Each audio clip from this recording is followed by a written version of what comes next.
Today's episode of D&D Academia is all about the spell Magic Missile. This spell can be found in the player's handbook. Magic Missile is a first-level spell of the School of Evocation and has a range of 120 feet. It has a casting time of 1 action and the duration is instantaneous. There is no attack or save, as they should hit your target every time. The damage or effect is force damage, and as for components, it requires verbal and somatic.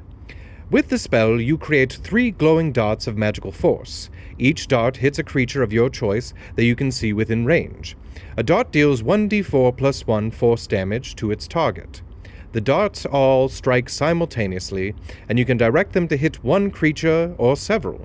Feel free to get creative about their aesthetic and make them look however you want.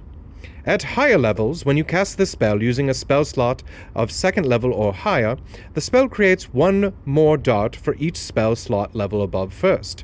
So, for instance, if you cast it at a 4th level, you will have 6 darts instead of 3.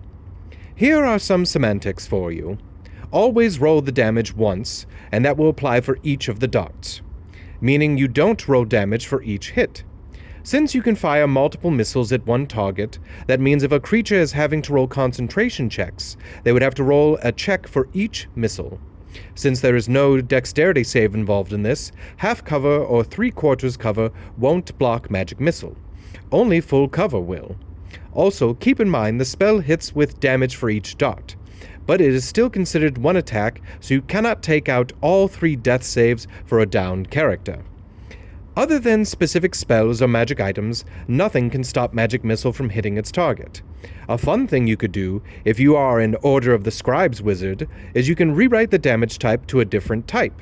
Now mind you, there's almost nothing that doesn't take damage from force damage, but this can come in very handy if you run into a creature with a weakness for a specific damage type. Now, this next part is very much up to your Dungeon Master's discretion.